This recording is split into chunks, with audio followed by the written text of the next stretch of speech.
السلام عليكم مجاعيق وصلاة موسى محمود كسودو جنال صلاة somali technology حدي أتكو عصبت هاي جنال كسبسكرايب صار حدي أنا أتكو عصبين نحن الصعاب عشر كينا وكوسا بسني هاي Arithmetic operator in C language وعشر كيس الدحات عشر كينا اللي بعده كوسا بسناي فعلي بلس كيني كوادنا هو هاي hello world حدي على بعض عشر إبسودا فين جنال ككيله waxaan isticmaalaynaa waxaan ku shaqeynaynaa code blocks ID gaan ku shaqeynaynaa kaliya ku siinaa oo way kacsanaa oo noo kacsanaa dan waxaan sameynaynaa keena ku saabsan yahay Arithmetic operator in C language intii aan code ka u guda gelin waxaan sameynaynaa intii aan code ka u guda gelin macnaha loola jeedo Arithmetic operator iyo intuu ka kooban yahay concept يعني كسينا Arithmetic operator in C programming language وعشر كيس الدحات Arithmetic operator حدا مقشع وعسير addition أو plus subtraction أو minus multiplication أو علامات multiplication كأ division أو غيب مدلو أو علامات percentage كأ For example, addition was 5 plus 2 5 plus 2 was 7, subtraction 5 minus 2 was 3, multiplication 5 times 2 was 10, division 5 divided by 2 was 2, 5 divided by 2 was 2.5, balse markii la joogo code kaaga oo program kaaga 5 divided by 2 5 waa integer number 2 waa integer number waa decimal wax pointii ma wadato markii aad number integer u qaybiso number integer baa ku soo laabana wax oo pointi ku soo laabana hadii aad doonaysid pointi ku soo laabto float iyo float ka dhigay waxa sameeyna 5.0 leedahay divided by 2 ama 5.0 divided by 2.0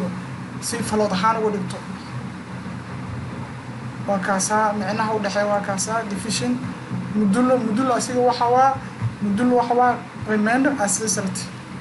module was remainder as result 5% 2 equal to 2 because halkan division 5 divided by 2 equal 2 because 5 divided by 2 buntias u galaa wuxuu sameeynaa nagasti number ku xigu fiirina waa 4 divided by 2 waa 2 meeshaas halaan noo soo laabtay halkii wuxuu qaatay as remainder ahaan marka modulo asiga waxa waa remainder saasoo la socon code keenan bilaabanayna sameeynayna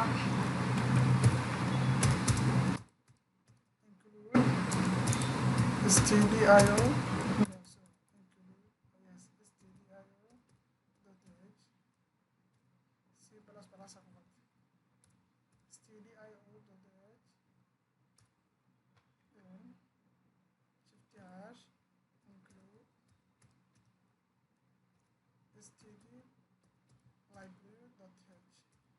kaasna waa la isticmaalaa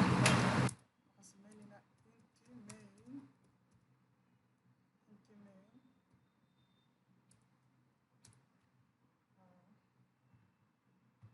soo qaadanayna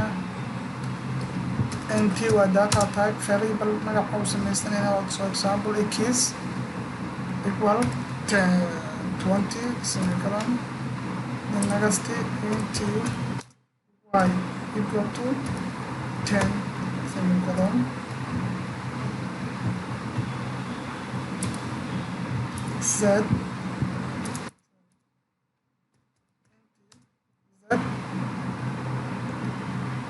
equal to x plus y waxaan qaadanay nt waa data type x waa variable 20 gaan waa value gaan waxa iska leh variable kan inti data type ka dhamaan integer waa nt x equal to 20 nt y equal to 10 nt z equal to x plus y meeqo 20 plus 10 kan wuxuu x wuxuu taagan yahay 20 y wuxuu taagan tahay 10 z equal to x plus y. X plus y equal maxay kula mid tahay 20 plus 10 waa 30. Sameynayna f percentage e comma z. then statement ismi kalena u dambaysiina qaadanayna tan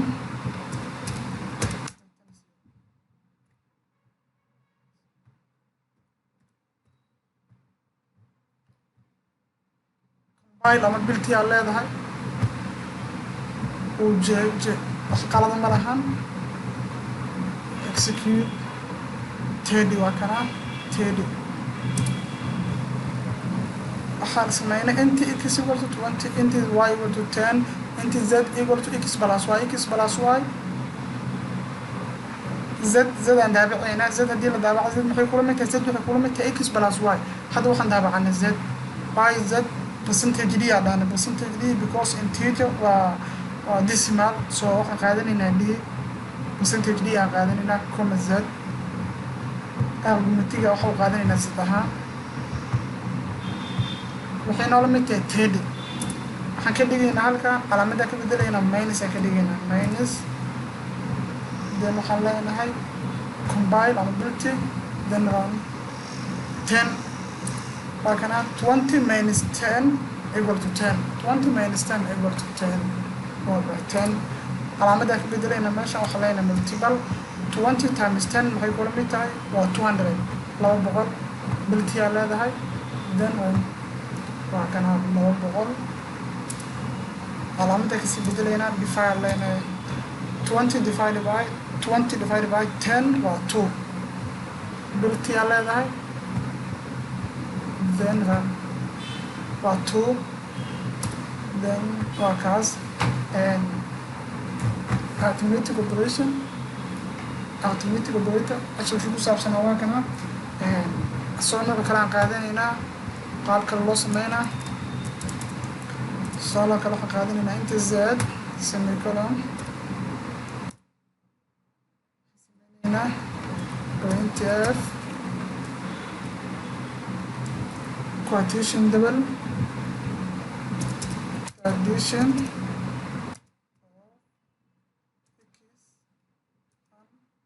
y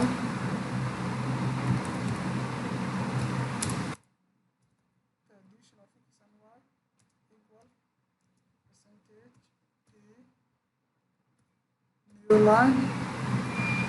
comma x plus y.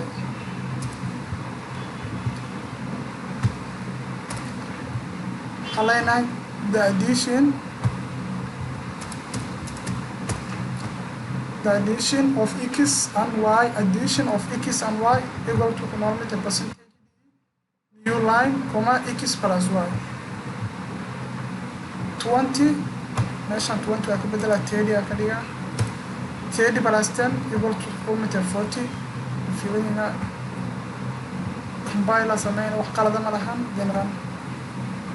the addition of x and y equal to 20 sameynayna statementiga line-kana koodi sameynayna koodiga ku sameynayna control c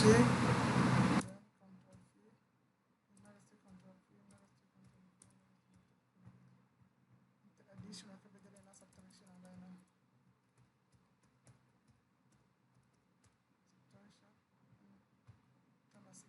bedelayna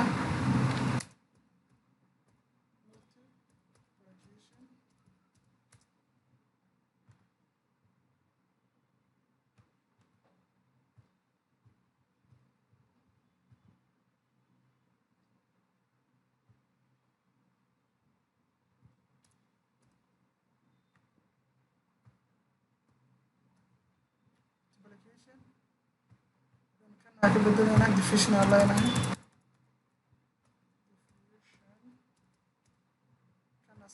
هنا لاستيكا وحنقول بخينا مودولو وشنتي اوبريشن وشنتي ارثمتيك اوبريتور سمينا هنا اوكي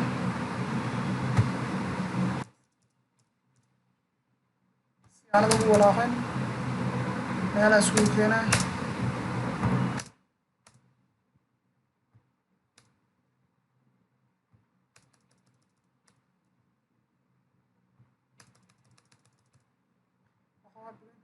the addition of x and y,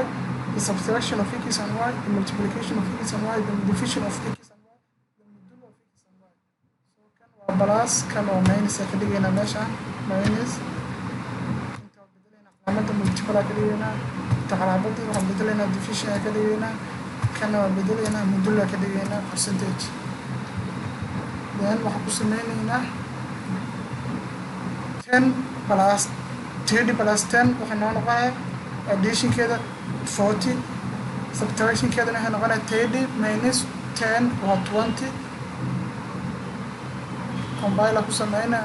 meeqana leedahay wuxuu dhahay the addition of x and y equal to 40 subtraction waa 20 multiplication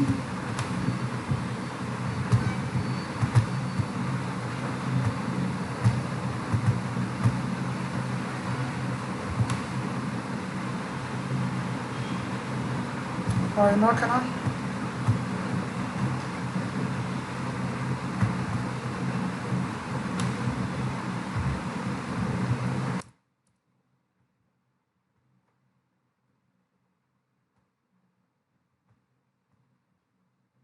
multiplicationka waa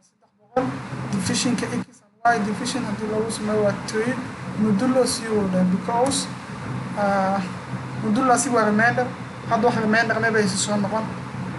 si ku soo noqotay kana bedelayna meeshan wax ka dhigaynaa tusaale kale 50 aan ka dhigaynaa intana bedelayna 20 aan ka dhigaynaa 50 plus 20 waxaa noo noqonaya 70 minus kana waxaa noo noqonaya 30 multiplication kana waxaa noo noqonaya 1000 division kana waxaa noo noqonaya 50 divided by 20 advance addition was 70 subtraction was 30 multiplication was 1000 division was 2 modulo was 10 sabab division ku noqdo 2 because 50 divided by 20 ma u qaybsanto waa bounty soo gala anigana integer aan isticmaalay integer wax bounty loogu multiplication hadaa bounty u baahan tahay farada u bedelnay anagana waxa ku shaqeynayna integer ko waxa sameeynay 40 ka dhiganay meeshan 40 divided by 20 waa 2 10 meeshaas noo soo laabtay 10q as wuxuu soo qaatay as remainder waa kana meeshan 5 divided by 2 waa 2 because integer aan isticmaalnay bounty loogu talagelin 5 divided by 2 bounty soo gala marka numberka ka hooseeya maxaa 4 divided by 2 waa 2 halkii oo shanaad soo qaadana kullee halkii oo meeshaan wuxuu keenaa kii as remainder waa kana modulo asiga waxa waa as remainder kasaas uu soo iskeena qaab ku soo sanay arithmetic operator in C language page ka diyaad ku cusubtay subscribe si aad u socoto casharada soo socdo step by step